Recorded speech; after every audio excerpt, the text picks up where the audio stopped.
Hey guys, don't forget the 2023 Street Cop Training Conference, Nashville, Tennessee, April 23rd through the 28th. You do not want to miss this. So far, guest speakers, Rob O'Neill, the Navy SEAL that was responsible for killing Osama bin Laden, Kyle Carpenter, U.S. Marine, Medal of Honor recipient, jumping on an IED to protect his platoon. Fox News host Tommy Lahren returns for 2023. Sheriff Wayne Ivey, Sheriff Mark Lamb, Sheriff David Clark, and more to come. You don't want to miss this event. We additionally have 20 of the country's top law enforcement educators giving you the best experience of your life. You will leave this event knowing more about your job and how to be proficient at the things you do, hands down, than any other event that you'll ever attend.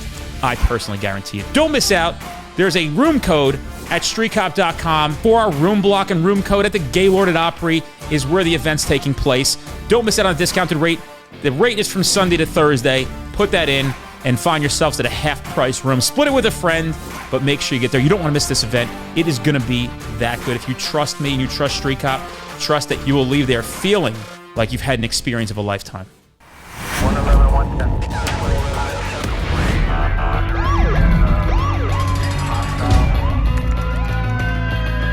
You training to be a street cop? Clint, what do you want to talk about today? Whatever you want. I'm game for anything. If you want to stay off certain topics because they're redundant to speak about, because I know that now having so many fucking Navy SEAL friends, they're like, everybody wants to know about buds. Like, is that the most common thing people ask you about buds? It is. And I get it. Like I get used to it. You know, it's like, whatever you want to know, I'll tell you. I'll probably tell you things that, other people may have forgotten. You never know what you get at it when you ask each guy. That's the thing. Buds is interesting because there's things that I had forgotten at the time that comes back later, right? And you're like, in therapy sessions? Almost, yeah. I mean, that's kind of how it is. You compartmentalize and shut certain aspects of it out, not because it was, I guess it could be considered traumatic, but I think it's just because you're so sleep deprived, most of it, that the memory actually doesn't come back till later, because in those moments you're just like a zombie trying to get through it. Why don't you give everybody your bio, man? Tell us who you are. I'm Clint Emerson, a retired team guy, as you've already identified, and now a crisis management professional, and I write some books. Boy, is that the most humble fucking bio I've ever heard in my life. Yeah. Because, dude, there's got to be 9,000 minutes of filler in between just that. I know you grew up in Saudi Arabia, all this crazy shit. Let's go into some of that stuff to start, and how you ended up in the military. And then, to downplay crisis management and crisis intervention, I'm sure you're doing some profound work there. I'd like to unpack some of that stuff as well, because we face it undoubtedly in our lives as well. So let's do that. Let's start from the beginning. Tell me about what it was like when you were 3. No, I'm just kidding. But go through some of that stuff, man. Yeah. The Saudi aspect, my dad got a job with Aramco, which is the biggest oil company in the world. It's owned by Saudi Arabia. We moved over there when I was probably 8 years old, and I stayed till high school. So growing up in a very radical Islamic state, kind of like do you speak Islam or Muslim? I don't know what's the language, or Saudi Arabia? Arabic. Arabic. Do you speak it? It's mandatory to take it. I can abla from time to time. I understand it better than I can speak it, because if you're not doing it, then you're not going to be good at it. Wow. But yeah, I know if they're talking shit or if they're saying something that, is derogatory, because I still remember all the bad words. Growing up there, I try to always tell people, like, it left like this kind of bad taste in my mouth, and it's probably what gave me the passion and drive, to get through buds and actually be a SEAL. It's interesting what influences you as a child. It really becomes part of you, and it's hard to shake no matter how old you get, right? So I've had moments, then, you fast forward in Iraq, and I saw this little girl that was looking at me the same way I used to look at Muslim men whenever they'd mistreat my dad or my mom or whatever. And I realized, wow, me seeing what I saw led me to the path that I took. Now imagine these kids in these countries that saw us, rolling through their villages.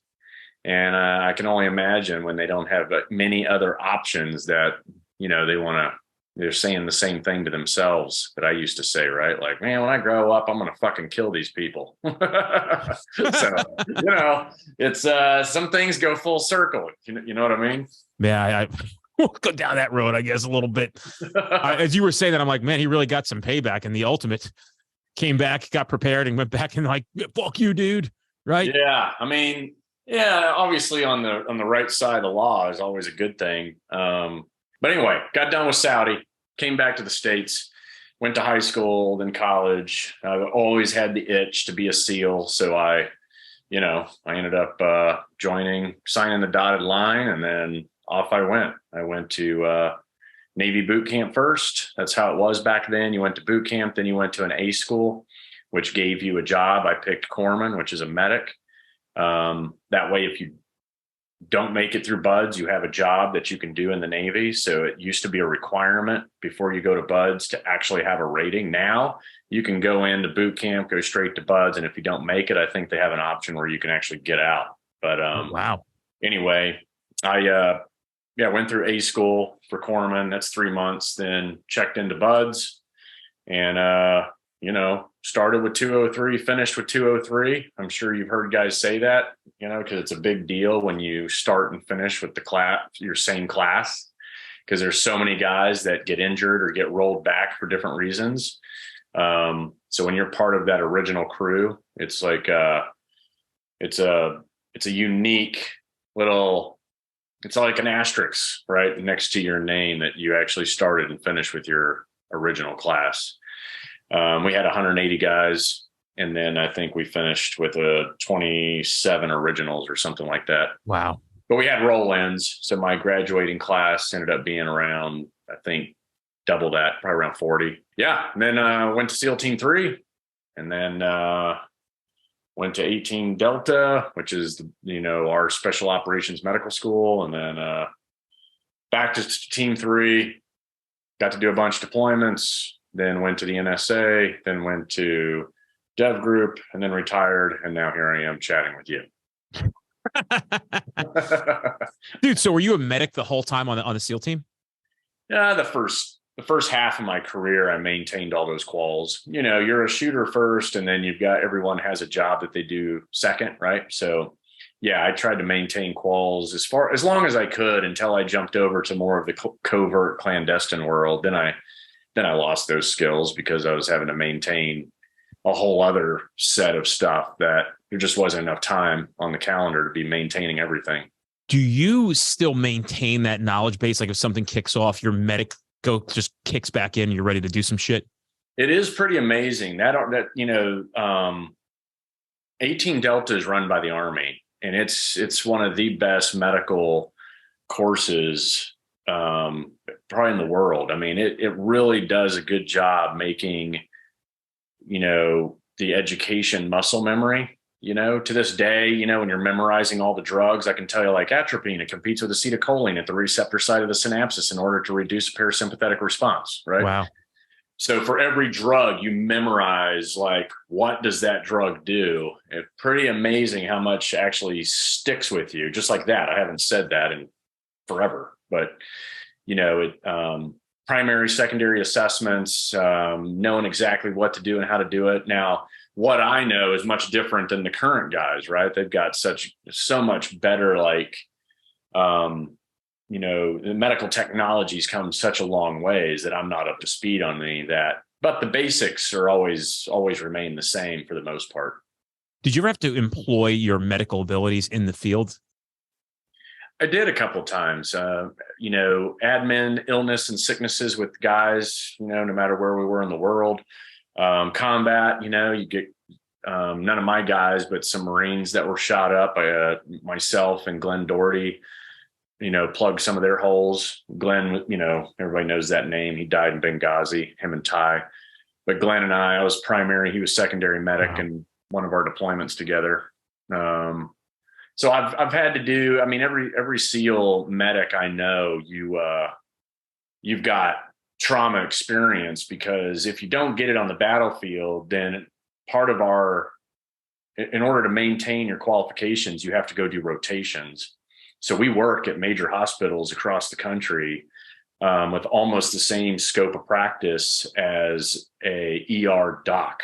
So when we show up, usually only the head doctor of a emergency room knows that we don't actually have MD behind our name, but everybody else, the nurses and interns and residents, everybody that's in there thinks we're doctors, and they don't ask. And we get to actually run full, trauma profiles when patients come through the door of ERs. We will also for our paramedic stuff, we do runs on ambulances. And so we're right there I hung out with like the San Diego Fire Department for several months straight, sleeping in the firehouse, going on every call with those guys, and then getting all that hands-on training. And then the other piece that we do is Indian reservations. So we'll go work on a reservation and provide, medical assistance in their clinics, which is always interesting, right? Because they like to drink and stab each other. So you're always guaranteed to have stab wounds. And then on the dental side, we do that too. I've pulled teeth and all kinds of stuff. So anyway, you do a lot. If you're maintaining your quals, then you end up actually going and doing a lot of stuff, whether it's real world in the United States for training or real world overseas, combat, or, like I said, disease processes that your own guys will face. I've had to treat dengue fever, malaria, different kinds of staph and strep infections. And I even had one buddy, we were building breaching charges and using a skill saw, instead of putting it down to cut the board, he held it up, right? And he's holding that board and he's got the skill saw, and that skill saw took off and ran right over his thumb, right? And I was standing right there, I was like, dude, that thing's going to, and then he took his thumb off. So, I've scrubbed in and sewn thumbs back on, it's like, there's always something, you can count on frogmen, breaking themselves on a regular basis. Wow, dude. Yeah. That's interesting shit. Yeah. Did you like the medical side of things? I did. Yeah. I've always enjoyed it. Even as a kid, I was over in Saudi. They actually had the Boy Scouts, right? So, I remember the first exposure was, like the first aid merit badge. And I liked it. I had no idea how interested I was until I did that merit badge. And then, and then I always thought, well, maybe I'll go some medical path in life, but yeah, it ended up kind of happening anyway, even as a SEAL. This morning when I woke up, I was reminded that it is Veterans Day and that I was going to speak to you today. And I just want to say, thank you, man. I don't know how to express that enough. It's so genuine in my heart. I know so many men and women from doing this for as long as I have in the profession that I'm in.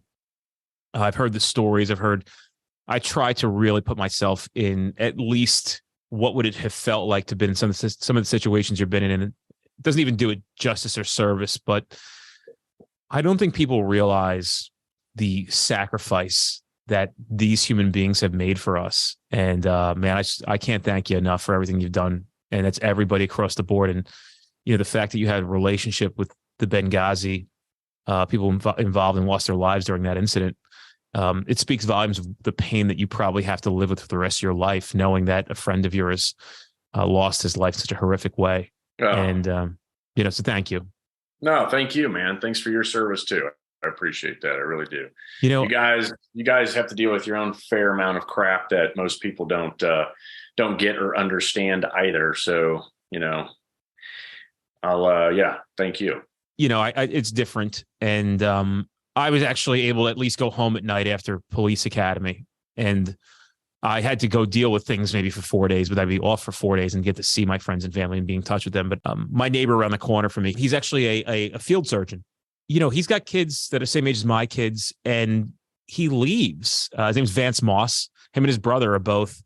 You could actually Google them. They've been on like Dr. Oz and all this other crazy shit. Vance is my boy. I love him to death. And he's 51 years old and he's still getting deployed out for 3, 6, 9 months. I don't know where he was last time. He just got back a couple of weeks ago. And I watch the sacrifice this man has to go through. And every time I see him, I go, bro, I can't thank you enough, man. Like, I know people don't realize what you're going through, but I see it in your kids. I see it in your wife.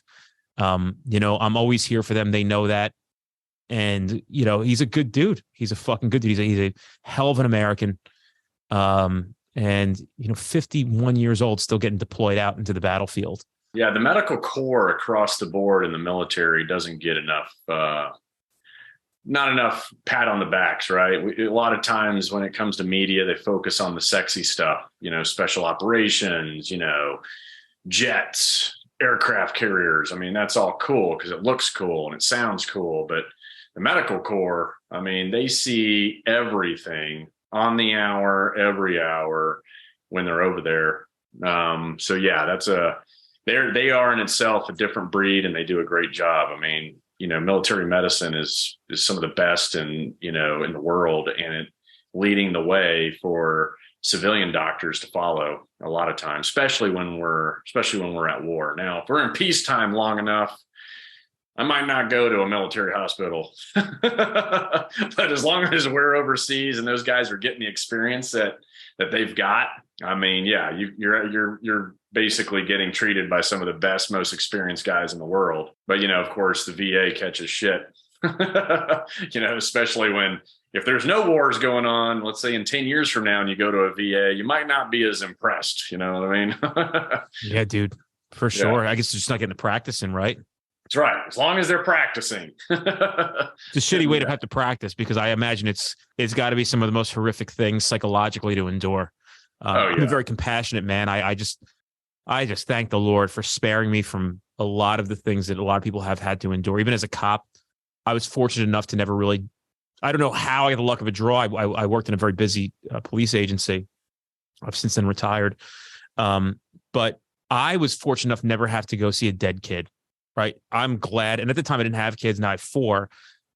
I'm just glad. And I'm real sorry for those of you who have had to deal with that in the audience here. And that's why we talk about, like, it's okay to not be okay. People have to recognize that you're a human being and the brain can only handle so much. Different levels of trauma for different people. I'm sure you've seen really horrific shit. The brain was not designed to see these things.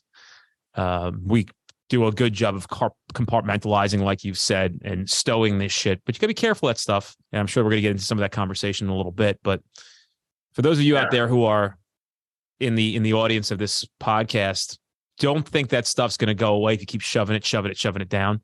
Things that you have to start to unpack and mitigate. You've got to try to sort some of that shit out, because it'll build, and you'll lose your whole fucking life over it. So yeah, it's no joke. You got to talk. I talk about it all the time. I feel like that's the healthy approach. Tell stories.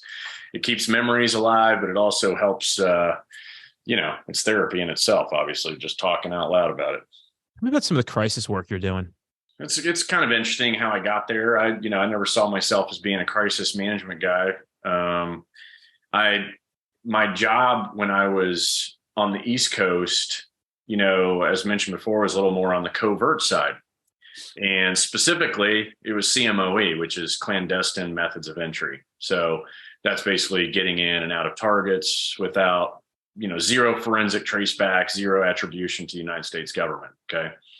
And through that, when you're dealing with alarm systems and different perimeters and sensors and everything else that you could potentially face these days out there, I would go to these big global security conferences. And I was going as a predator, right? I'm going because I want to learn and talk to all the companies that provide the different kinds of security technology. And then once you learn it, then I can go, all right, now how do I defeat it? So that if I run into it overseas, then I'll be good to go and be successful. And knowing that most of the world comes to these big security conferences, you can assume that the best practices, whether they're here in the US or abroad, are going to be kind of sort of the same. And so I use those moments as education so I could be, better at what I was doing. In doing that, you end up seeing a lot of corporate guys, global security directors, and start learning about all these different jobs that are out there. And I was like, maybe that's something I can get into when I retire, right? Be a global security director for a Fortune 500, making 500 grand plus a year. That'd be cool. So I started taking all the classes and courses, and getting all these certifications, and while I was still in the Navy. And then, but I started seeing some loops, or some holes and some gaps in everything that they were doing. And interestingly enough, it was all on like this more boring side. There was most companies, they're like, policy? What do you mean? We got to have policy on crisis management? It's like, well, yeah. Or training their workforce properly, or tools that could be provided to make everything a little easier if there is a crisis, or to prevent the crisis. So anyway, I ended up putting together a little book called Escape the Wolf. And it was really about, global travel and staying safe. And it got passed around through like government contractors, and eventually ended up in the hands of a retired FBI guy. And he calls me and says, keep in mind, I'm still in the Navy. And he's like, I read this little pamphlet you built. I want you to teach that to all of my journalists. And I'm like, well, who do you work for? And he's like, the Wall Street Journal. I was like, oh, I never thought about that. So what do you want me to do? And he's like, turn it into e-learning. And I'm like, well, what the hell is e-learning? So, before you know it, I'm taking my little self-built book, self-published little handout, and I'm going to a developer, that back then, trying to find somebody who develops e-learning for a living was actually kind of difficult, because it's been 10 plus years. But anyway, I found him, and the guy was like, yeah, it'll cost you $60,000 to turn this into e-learning. And I had a USA credit card I've only used, for work, that had a $50,000 limit. And I said, well, hey, how about I just, how about 50,000? Because that's all I got on this thing. And he's like, okay, right. So max out my credit card, don't even have a contract with the Wall Street Journal. And 6 months goes by, 50 grand later, I call up this guy, and it's getting really close to me getting out of the Navy. So it's timing wise, it was all like working out. And I was like, man, this is actually, who would have thought I could actually get out and do this for a living? And I called Joe back up. I'm like, hey, that e-learning you requested, it's done. He's like, all right, let me look at it. He looked at it, he loved it. It was very interactive. Back then, it was all about the adult learning criteria. Back then, as it related to e-learning, is, hey, you got to make it GUI, you got to make it clickable, you got to make it interactive on the screen so that the people pay attention. These days, e-learning is just videos, right? But back then, you were actually doing all this crazy stuff on the screen and using your cursor. That's all since come and gone. But anyway, he liked it, and then he was like, how much? I'm like, oh, man, I don't know. How much money you got? You're the Wall Street Journal. I mean, I don't know how to charge for this stuff. And he's like, are you kidding me? Like, send me an invoice and let's get this going. I was like, okay. So anyway, I sold it to them, and Did you do well on a sale? You don't got to see the numbers. Did you do well? No, all I did was double it. I sold it for 100 grand. Took 50, obviously paid off my credit card, took the other 50, thought I was rich. And, I'm a Navy guy, a Navy salary. So, it was horrible. It was like, I should have, now any of the stuff I sell now is a license, right? And you have no idea how many clients I built stuff for that I didn't make it a license. And then a light bulb went off, sometime, how many ever years ago, like, wait a minute, why am I not licensing my stuff with a monthly rate or an annual rate, Mm-hmm. And anyway, I've learned a lot of lessons in business, but crisis management is definitely a lot of fun. I like it. It's still kind of like serving and providing to people, which I enjoy. So there you go. It's so interesting that you said you've learned a lot of lessons in business. I actually wrote already, what are some of the best life lessons you've learned? I've written that down, but let's start with business lessons, because at times this is a crossover between, we're really a potpourri of topics here. Secretly, maybe publicly more now, I love business. I fucking love it. Like, this is my thing. People are like, oh, you should get a hobby. I'm like, motherfucker, this is my hobby, right? Like, you want to do something with me on a Sunday, let's go to a fucking conference where I can hear. I was at a conference last week with two significant, well-known entrepreneurs, Ed Milet and Andy Frisella, where they spoke. It's called the Arte Syndicate. Oh, and yeah. Yeah. And dude, I was there. It was like, I was actually getting emotional during it. I'm like, fuck, this is like my soul. We have one of their keynotes that did the event coming on the podcast in a couple of weeks. When I was there, I sent it to Frankie, our podcast, was like, hey, get this guy on the show. So he was really excited to be asked to be on the podcast, which is great because it's cool to be doing this kind of work. But yeah, selfishly, I'm going to ask you about what are some of the business lessons you've learned? We'll start with that one. Tell me about some of those business lessons you've learned. Well, I think, the first one obviously is you're going to take risks. Take the risk. Don't be scared to, put all that money on you, right? On yourself. I think, if there was anything I've learned the most was investing in myself, betting on myself has always ended up being the better route. And I've tried a lot of different routes. I've put my trust into, these Hollywood guys as it related to my podcast, totally got fucked over. I've put my trust in, some other things thinking, yeah, it'll all work out in the end. I'm still young. It's okay if it doesn't work. And then of course it doesn't work. And you're always blindsided by, it's like something you just couldn't predict. Right. And, don't rely too much on hope. Right. Hope really isn't a good plan. And I think that some people will bet on themselves and then hope for the best, but you still have to have a plan. So don't rely on hope would probably be number two, because I did that plenty of times. I hope that they would be good people. I hope that this idea would work. I hope. But yeah, it never works. Make sure you plan it all out. You think it through. You vet it through other like-minded individuals or people with more experience. And don't be scared to, throw it in the trash, which leads to number three, never fall in love with anything you're doing, right? We have in the intelligence community, it's never fall in love with your source. And it doesn't mean in like a romantic way. It means you really do. If you're collecting information and you've got someone, you really like them. Maybe you even feel sorry for them and you're paying them for information. It's real easy to just keep paying them, even though the information starts to become stale, sucks, or isn't accurate any longer. So same thing applies with your own ideas. Don't fall in love with them. Don't keep investing in them. If it isn't doing what you wanted it to do, you have to stay unemotional and be ready to shit can that idea or that concept like in a heartbeat, right? Because it's real easy to just keep going with it because you watch, fucking social media and it tells you never to quit or some bullshit.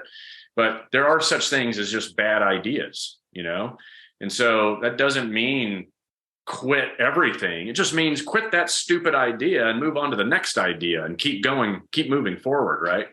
So, I mean, those are kind of just randomly as I sit here and blab the three that I think, invest in yourself, bet on yourself, don't rely on hope. And if it's a bad idea, shit can it and move on to the next one. Well, dude, my second part of that question was, what are some of the best life lessons you've learned? Like, and this is like, you could tell me about when your grandpappy was sitting on a fucking porch with you, you were shooting tin cans off a fucking fence, and he leans over and tells you something fucking profound that stuck with you for life. Or you met some nurse somewhere and who knows? I mean, some of the weirdest shit that's happened in my life. Some of the best advice I've ever gotten from people like I didn't even know who the fuck they were. Yeah, no, I've got some of those. My dad is the first one that sticks, and I think every dad has probably told their kids something like this in different formats, variations, but his was, hey, find your passion. Once you find your passion, you'll inevitably be good at it, whatever it is, and then the money will follow, right? And we were just having a talk about making money, right? And that was it. He's like, don't worry about the money. Find your passion. If you're passionate about it, you'll be good at it. And if you're good at it, the money will follow. Another one that I got, I was at a party in La Jolla. It was La Jolla is a very wealthy area of San Diego, and I was still in the teams. Went to some event party at this rich guy's house, and there was an older guy there. His name is Alan Glick. Alan Glick is the real life Robert De Niro in the movie Casino. Okay. That is, in real life, the guy that made all the money for the mob in Las Vegas. His name is Alan Glick, and he lives in a bulletproof house in La Jolla. And so somehow I end up in a conversation with this guy and talking about investments. And he's like, Clint, there's one thing I can tell you is invest in God stocks. And I'm like, what are God stocks? Real estate, gold, and oil. That's how you diversify. And when one is down, two of them will always be up.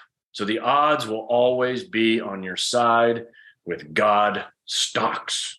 Like, that's actually kind of interesting. And if you pay attention to oil, real estate, and gold, he's right. I mean, it's like, and so when you look at investing, whether it's the stock market or whatever, take a moment and see if your money's going into any of those three big areas, because, man, that little bit of advice certainly has benefited me over the years. And I didn't have a lot of money to play with being in the Navy, but I had enough to go, all right, I can turn $10,000 into something far more.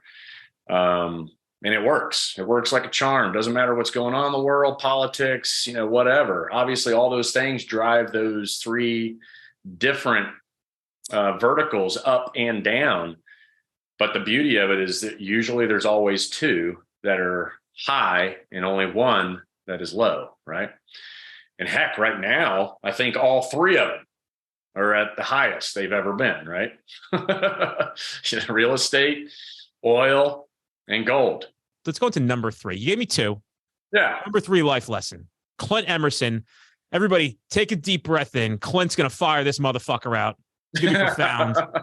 I don't know about that. Let's do it, Clint. And the other one, I mean, through, whether it's through the military or even out here in the civilian sector, it's, keeping it simple, right? I say it all the time. Keep it simple, because the crisis in your life will complicate the rest, right? And it's whether you're about to, get creative on how you're going to fuck with some bad guy overseas, or, dealing with, a family issue right here at home. Keeping it simple, sure as hell, makes the whole thing a lot easier. And because usually whatever is going on in your life, whether you're planning an operation or you're dealing with, family emergency, it's real easy to get distracted by static and white noise and everything else going on around it.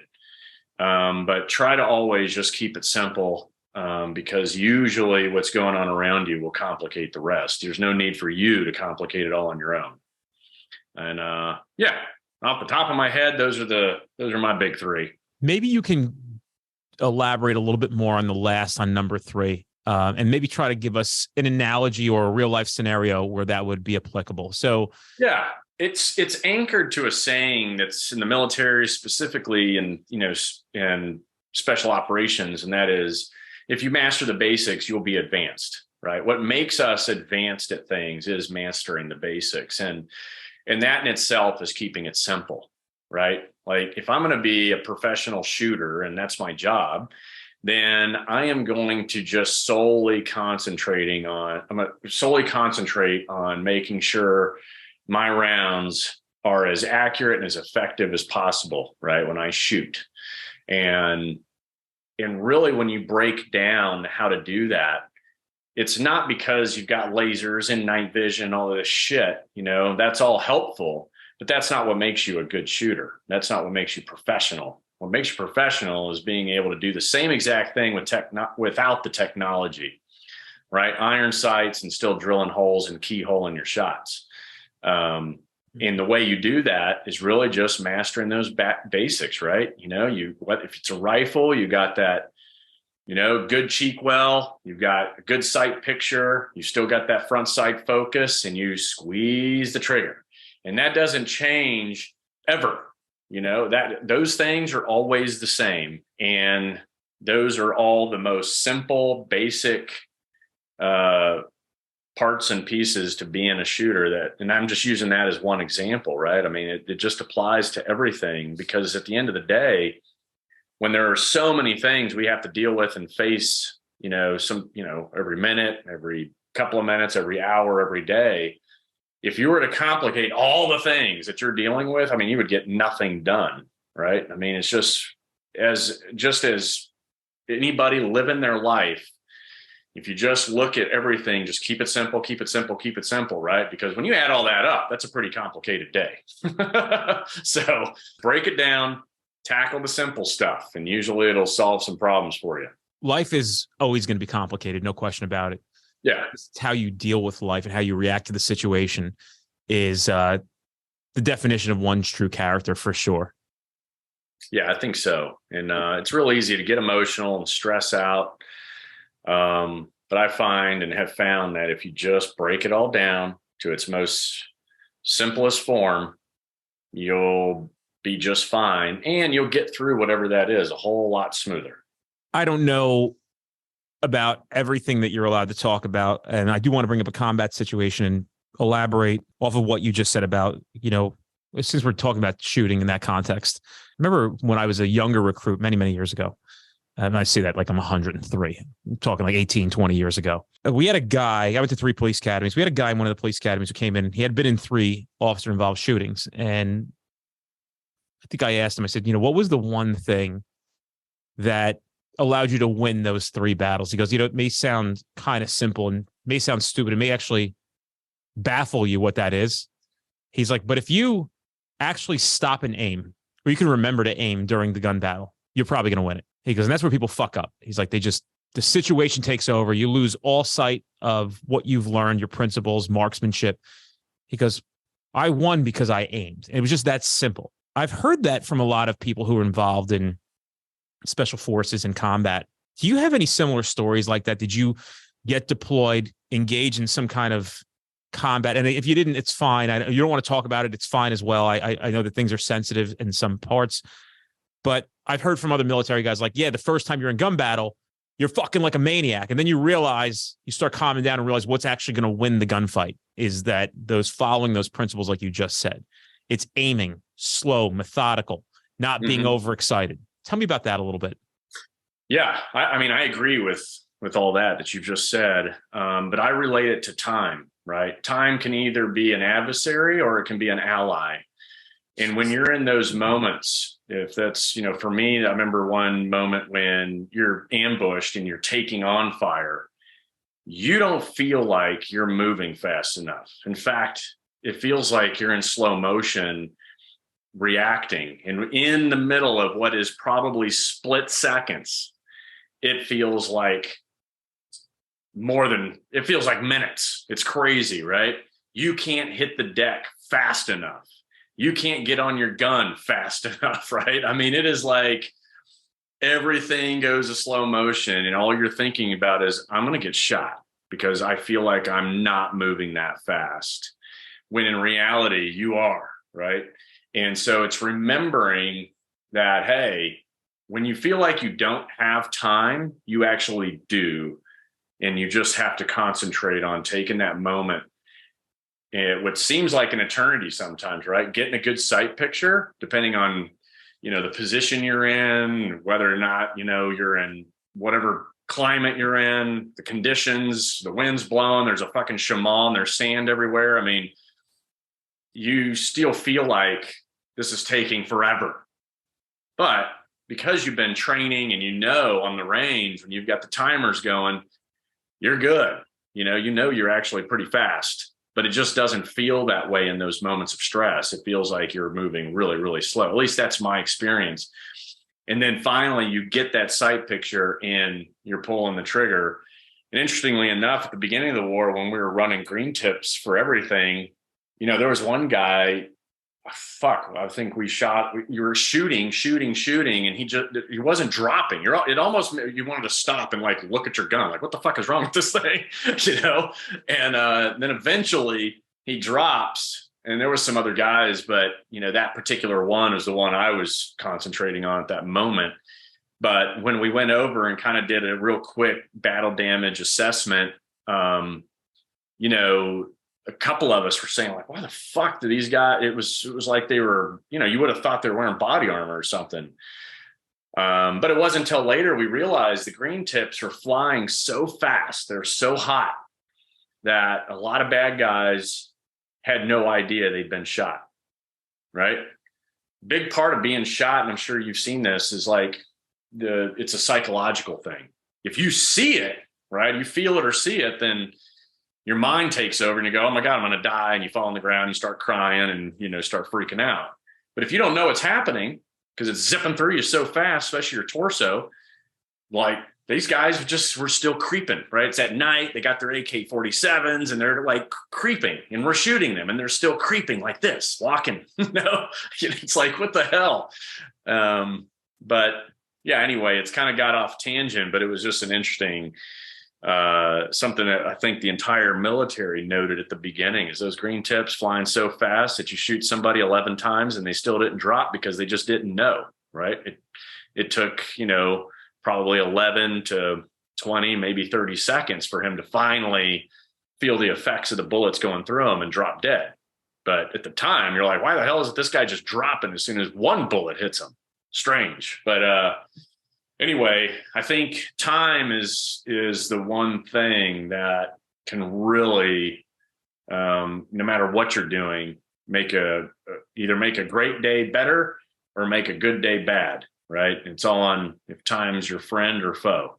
There's a lot of value in what you just said for police officers who are listening to this and even crossing over to the military side of things, that it's interesting that people, when they're shot, have that thought process of, oh my God, I'm going to die, which I'm certainly not downplaying what that must be. I've never been shot.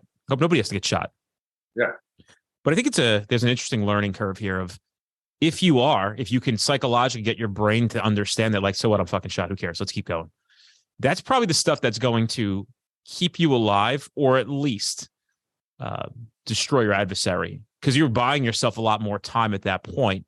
You know, it's interesting. It's an interesting thing. And we have a lot of men and women who have been shot in the line of duty that come on this podcast, and we get to learn a lot from them. Unfortunately, they've had to experience that, and it fucking sucks. And who the fuck might even comment on their behalf of what it is? And just disturbing for me as a human being to hear our men and women who are, in my opinion, some of the best human beings on earth, to have to be enduring some of this insanity that comes along with doing this job or having a military job in special forces.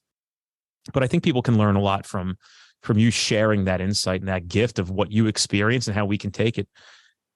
This might be a weird question, and I don't know if you're willing to admit it. Were you ever scared? Oh, of course. I talk about fear all the time. I mean, scared, you know, that's one of those words that it's just a word thing, right? I mean, fear in itself is like fuel, you know, for a lot of us. I don't think you'll meet any experienced team guys that'll tell you, no, I'm not scared of anything. But it's really, I mean, in that world, fear is what keeps you safe, right? Meaning procedurally. It's fear that'll make you check and double check things, or, you know, especially like air operations before you jump out of an aircraft, right? I mean, especially if it's been a while, there's no one that, you know, no matter how many jumps you've got, if it's been a little while and it's time to jump out again, you get that little like reminder, like, oh, I'm jumping out of an airplane, right? This is it's that pucker factor. When you're jumping all the time, you still kind of have it, but you know, you're not as sensitive, I guess is probably the word. But yeah, I mean, I think fear can do a lot for you, you know, and I feel like there's people that say they don't fear anything. Then there's people that become that way. And when you become like truly fearless, just a lack of it completely, then you probably are going to be really unsafe. Right. In the two big things you measure a frogman by is performance and safety. They go hand in hand, whether it's in training and definitely in real world stuff. Right. I mean, that's the safety piece is driven by that little bit of fear that exists in all of us. We had Nick Lavery on. I don't know if you're familiar with who Nick is. He was a special forces guy. And he was actually, I think he's the only amputee to ever return to special forces in the history of the United States. Missing the leg, right? He's missing a leg. Yeah. Nick's a fucking cool ass dude from Boston. He's a ginormous human being. And he talked about complacency is what caused his injury. It was at a point where he had done so many missions that he left his AR or his rifle, for the lack of a better description of what model it was, and violated safety protocol, and essentially cost a lot of people their lives, and almost cost him his life. But certainly cost him a lot of pain, anger, anguish. Do you see complacency at all? And what is the detriment? What is the price that you'll pay for complacency? Oh man. Yeah. I mean, you're going to see it, especially when if you're going all the time, everyone's going to have a little bit of complacency, but that's, when you're part of a team, it's each other's job to put each other in check. Right. And so being a good leader, regardless of rank, is definitely key. And in our world, everyone's a leader, right? Complacency, the term like complacency kills. It does. There's no doubt about it. But I think as long as everyone's looking out for one another, you can reduce it to almost zero. But it is a little bit of a teamwork deal, especially when you're working like a deployment. It's 6 months to a year of just constantly working, and everyone's tired, everyone's run down. Then complacency is going to creep in, and having your wits about you and making sure you're checking, double checking, and following all the procedures that you did in training is what's going to defeat it. That muscle memory is what's going to keep complacency in check. Man, I bet we could talk for days. Tell us about the books you wrote, where we can find them, where people can find you on social media, all that shit. ClintEmerson.com is my little headquarters for my ecosystem. I'm probably on Instagram more than anything else. And books are all on Amazon, bookstores near you if you don't like Amazon. My very first book that I alluded to is Escape the Wolf. It was self-published. I just reissued it. I basically updated it and did a new edition that just came out, I think like last month or something. And then, all my books are all about giving you skills. That's my goal. I think everyone needs to be self-reliant and skilled, whether it's knowing that it might take a minute for 911 to show up, all the way to, hey, all these supply chain issues. Guess what? If you're doing it yourself, then you're not affected by all the crazy bullshit going on this planet. So I just want people to start doing it themselves, whatever that is. All my books, 100 Daily Skills, The Rugged Life, Escape the Wolf, all of them are 100% dedicated to giving you good life skills. And if you don't like reading, well, then you can go join the Ready Room. And the Ready Room is a new little place where I've taken all the skills in the books and turned them into videos. And you can, for a little annual fee, you can get a couple of episodes new every week. And the community is growing. So come join me there in the Ready Room. Clint Emerson, you're the fucking man, dude. Hey, you too, man. I appreciate you having me on the show. It's been a badass time. It's actually one of the more fun podcast interviews I've done in a long time. Thanks, dude. And we'll fucking do this again, man, if you want to get to it. I'm with you, buddy. You guys do great things. Keep it up. You do great things, bro. On behalf of the country, brother, thank you. Happy Veterans Day. And man, I hope a lifetime of wealth, success, and friendship. And I hope that we cross paths again. Maybe we'll reach out to you in a little bit and try to do this one more time. If you're cool with that. You're fucking awesome, dude. Appreciate it, brother. Appreciate you. Thank you very much. Thanks, Clint, man. Nice meeting you, bro.